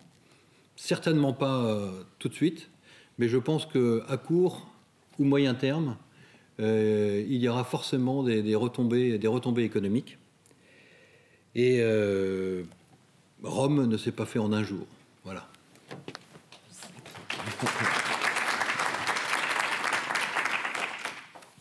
Bien. On s'est croisés, hein, puisque toi tu es parti, je suis resté une semaine après, et je dirais que moi aussi, ce qui m'a vraiment interpellé, c'est l'accueil aussi. Je vais dans ton sens. Hein. Merci à Monsieur le ministre de m'avoir accueilli à l'aéroport, en compagnie du ministre du Budget d'ailleurs, hein, tout un symbole. L'accueil dans les écoles, mais l'accueil aussi à la FADA, Racine, hein, cette fameuse FADA dont vous parliez, là où les jeunes se réunissent. Et donc celle que vous avez appelée racine, parce que justement il s'y passe quelque chose, notamment autour des arbres à palabres. Et tout à l'heure, Antoine Ondoua faisait allusion à mon travail de linguiste, et il disait que j'allais certainement dire quelque chose par rapport à l'arbre à palabres sur l'oralité, bien sûr, parce que c'est avant tout quelque chose où se développait l'oralité autour des... on a parlé des sages, le conseil des sages, et quand nous avons refait... quand Fatimata fait appel à moi, à l'UAIR, pour venir l'aider pour mettre en place ce qui s'appelait d'abord des ateliers de mémoire. On revoyait des petits documents aujourd'hui. Là, on était en train de les regarder. Et c'est transformé en arbre à palabres. Et à partir de ce moment-là, effectivement, l'oralité s'est développée. Et c'est ce que j'ai récemment communiqué dans un colloque qui s'est passé donc en Pologne, qui s'intitulait « Vitalité des approches biographiques du paysan polonais 1918 à nos jours, 2018 », parce que justement, nous fêtions ce centenaire du premier livre de biographie écrit par un Polonais, Zianicki, avec un Américain, coopération, avec Thomas. Et ça, c'est important, parce qu'on voit deux noms dans les livres. Ce n'est pas toujours le cas, parce que souvent, il y a des maîtres qui s'approprient le livre. Et moi, je suis très sensible à ça. Et quand j'interviens, par exemple, je suis intervenu sur le creuset interculturel d'histoire de vie de migrants, des études biographiques de migrants par Zianicki et Thomas au récit de migrants autour des arbres à palabres. C'est tout à fait ce qu'on a fait à l'UAIR. Et j'ai tenu à parler de Fatimata. Et la même chose, je suis sûr, quand vous l'avez rencontrée à Paris, elle vous a parlé de moi. Je crois que ça, c'est une question d'honnêteté. On me l'a reproché lorsque j'avais fait mon premier livre scientifique sur les histoires de vie dans le pays gallo, d'avoir voulu à tout prix mettre le nom de la personne à côté. Eh bien, je n'ai pas cédé, je l'ai mis, elle s'appelait Ernestine Laurent, et la même chose pour Fatimata. Pour moi, c'est une question d'honnêteté intellectuelle lorsqu'on travaille. Et ça, c'est important. Ça aussi, il faut le faire passer autour des arbres à palabres. Et j'ai l'honneur de te remettre cette attestation que j'ai ramenée. On en a eu une. Voilà. Et si j'insiste là-dessus, parce que je pense que l'arbre à palabres, sans l'un ou l'autre, le livre n'aurait pas existé. C'est tout simple, c'est aussi simple que ça, parce que faire un livre, c'est pas évident, c'est un travail énorme. Ça ne passe pas comme ça, un livre. Il y a des comités de lecture, il y a des éditions, et l'édition, ça a été justement sur les histoires de vie et formation. Un travail autour de l'interculturalité qu'elle connaissait bien, puisque si elle avait fait appel à moi, c'est parce que j'étais l'un des pionniers à l'université de Rennes 2 à développer dans le cadre des sciences de l'éducation l'interculturalité. Et justement, l'arbre à palabres, pour moi, ça fait partie justement de cette dimension interculturelle qui se développe. Je l'ai constaté avec la FADA Racine, monsieur le ministre. Là, on voyait toutes les compétences jaillir. Lorsqu'il s'est agi, par exemple, de discuter de l'environnement, et notamment des sacs en plastique qui sont vraiment une plaie dans le monde entier, ce n'est pas seulement au Niger, je tiens à vous le préciser, ce n'est pas du tout pour stigmatiser le Niger, mais on en trouve un peu partout autour des marchés. Ça s'envole, c'est attaché dans les arbres, etc. Et puis qu'on a discuté de ça, effectivement, on voit tout de suite les comportements de chacun, qu'est-ce qu'on peut faire, etc. C'est là, et vous avez raison d'insister là-dessus, que se développe l'arbre à palabres et un récit comme outil de développement de la citoyenneté. Et ça, c'est quelque chose que nous avons développé dans notre livre, que je vous conseille de lire, parce que je ne peux pas évidemment, moi, développer cela là, en si peu de temps, et je ne veux pas abuser des choses. Ce qui est intéressant aussi dans l'arbre à palabres, nous en avons discuté dans cette FADA, et c'est aussi cette possibilité de prendre des décisions par consensus. Et ça, c'est pour nous, c'est quelque chose de nouveau, parce que ce n'est pas le cas en Europe. Ce n'est pas le cas dans notre monde occidental. Notre monde occidental, même quand il y a une réunion d'association, ça sera toujours main levée. Et il faudra prendre la décision à la majorité. Or, il est parfois intéressant, je crois, et complémentaire d'utiliser la démocratie de consensus. Ça, c'est quelque chose que nous apprennent les arbres appalables, hein, et ces sages qui se réunissaient. Parce qu'on voit bien, je n'ai pas besoin de prendre des exemples très loin, l'Europe a parfois été bloquée dans ses décisions par une ou deux personnes, un ou deux pays, parce qu'il fallait la majorité. Donc, quelquefois, le consensus aurait peut-être permis de régler et d'emporter des décisions intéressantes pour le reste de l'Europe. Donc, vous voyez que nous avons beaucoup à apprendre, hein, aussi de l'Afrique. Et ça, c'est ça que peut-être que j'ai retenu, hein, le plus, c'est qu'effectivement, c'est un échange réciproque. Hein. Si vous êtes intéressé à ce qui se développe ici, nous avons aussi des choses à apprendre dans ces réunions-là, dans tout ce qui se développe autour de l'oralité. Et parlons-en de l'oralité. Lors de la deuxième réunion de la FADA, hein, eh bien, nous avons échangé des poèmes.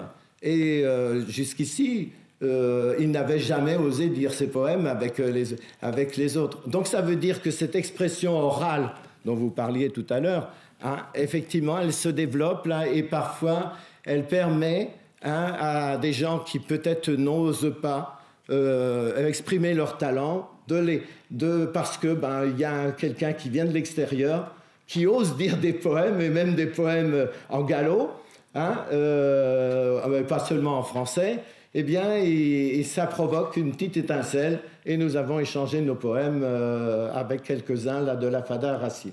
Donc voilà un petit peu ce que je voulais vous dire, et qui pour moi a vraiment beaucoup compté. Hein. Je pourrais bien sûr parler d'anecdotes, etc.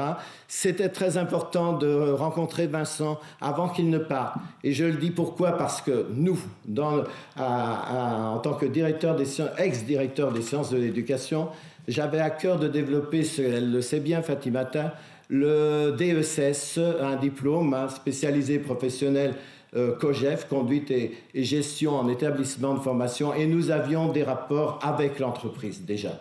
Hein, nous avons travaillé, Gaston Pinault et moi, sur les dynamiques de l'auto-formation, hein, et c'est quelque chose qui, pour nous, a une grande place et qui doit compter.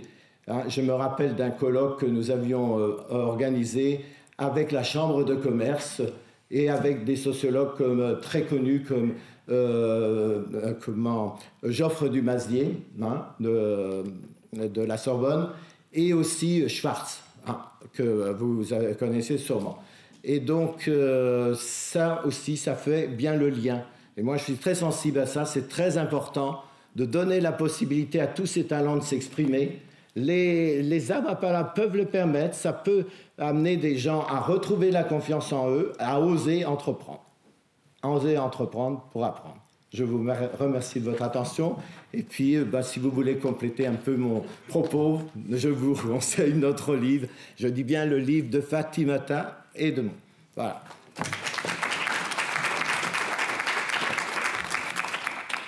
Merci. Bien, nous avons commencé à 16h20. Il est 18h. 1h40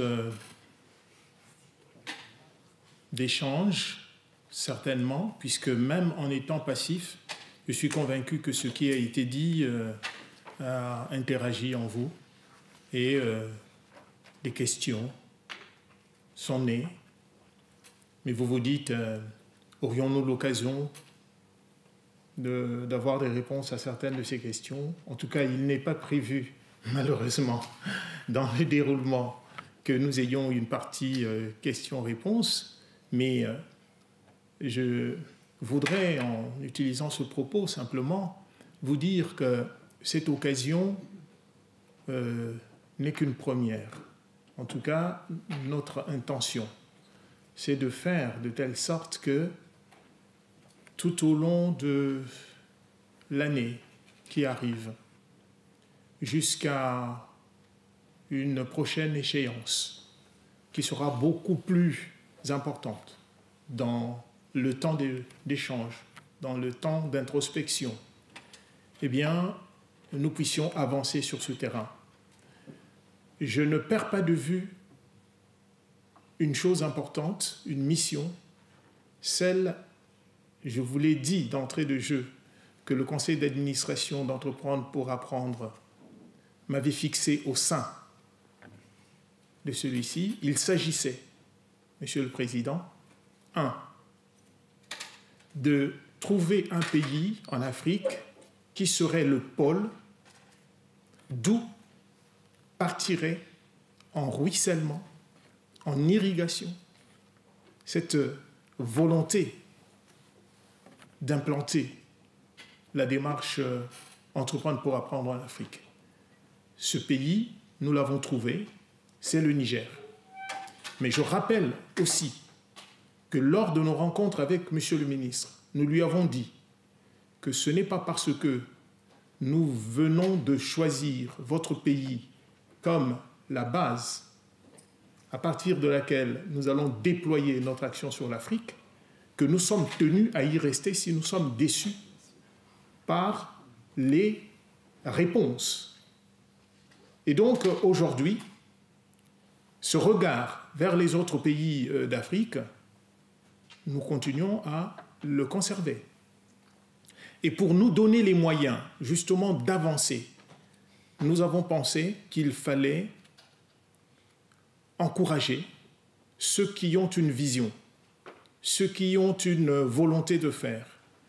Monsieur le ministre a rappelé ici un certain nombre d'éléments qui montrent qu'au Niger, il y a des choses qui se font.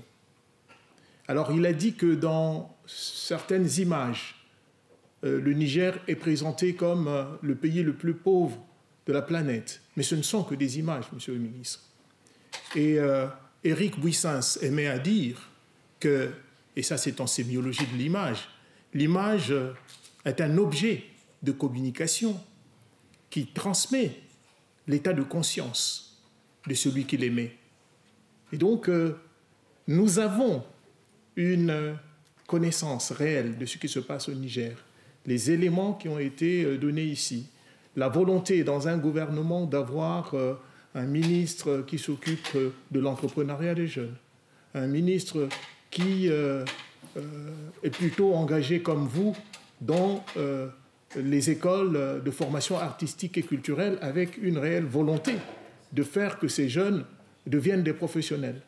Et avoir une politique comme celle que met en place votre gouvernement sous l'impulsion d'un président de la République qui, au niveau du continent, a quand même été le pilote de cette zone d'échange. C'est lui qui a permis la signature et la réalisation de ce projet qui avait quelques années. Et donc, nous avons pensé que pour accompagner tout cela, eh bien, le choix que nous avions à faire pouvait tenir compte à la fois de cette réalité, adossée évidemment à notre conception de la façon dont les choses au niveau de EPA Afrique devraient se faire. Et donc je vais inviter Madame Anne Courtel, la directrice de 3A, Monsieur Patrick Bob, le président de EPA Bretagne,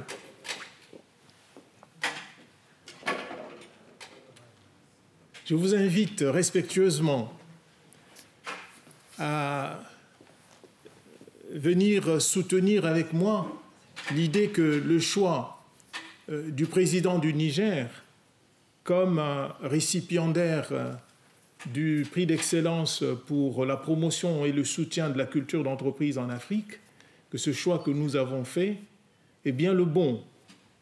Voilà. Je confirme.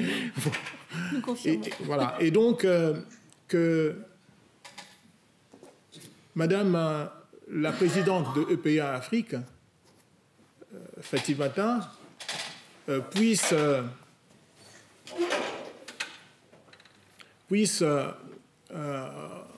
recevoir ce document qui atteste du choix que nous avons fait et que ce document soit transmis à Monsieur le Président de la République du Niger par un canal, je dirais, officiel et sécurisé. Nous pensons que cela peut passer par Monsieur le ministre.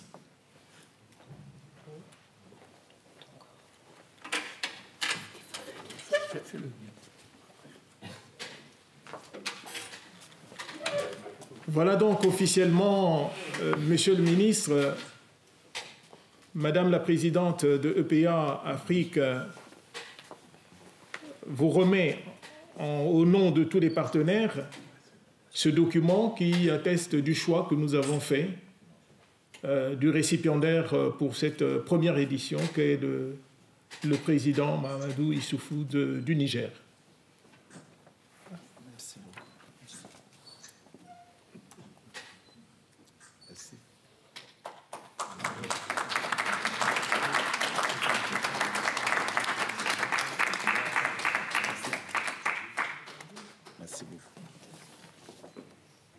Très bien.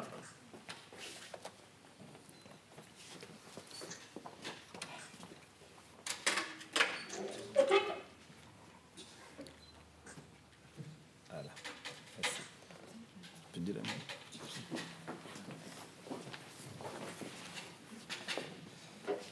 Monsieur le Président Patrick Bob, Mesdames et Messieurs, j'avoue que si je pouvais avoir un doute qu'un tel prix ne serait pas mérité par le Président, je ne l'aurais pas pris à son nom. Il a, je peux le dire, il est actuellement, avec le Président du Ghana, le coprésident de la plateforme mise en place dans le cadre de la création de la monnaie unique en Afrique occidentale.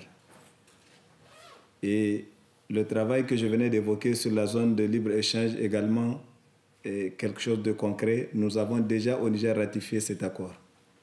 Il est actuellement le président du groupe G5 Sahel, la force mixte qu'on a mise en place dans le cadre de la lutte contre l'insécurité en Afrique. Et Dieu sait que sur le plan national, c'est vrai que certains résultats ne se feront que sentir plus tard, mais beaucoup de réformes sont mises en œuvre pour permettre que dans 10 ans, comme Vincent l'a dit, le Niger soit transformé. Et d'ailleurs, le slogan de notre ministère, qui est en dessous du programme, de toutes les pages du programme, c'est « Ensemble, transformons le Niger ». C'est parce que nous sommes forts de son soutien, de sa volonté de le faire. Je voudrais vous remercier à son nom. Et comme on me l'a dit, c'est vrai que je n'ai appris ça qu'hier ici. J'aurais prévenu avant de venir, mais l'occasion sera donnée le jour du lancement de la coopération entre le Niger et EPA Afrique pour que de vive voix, les voix les plus autorisées lui transmettent le message symbolique de ce diplôme. Je vous remercie vraiment.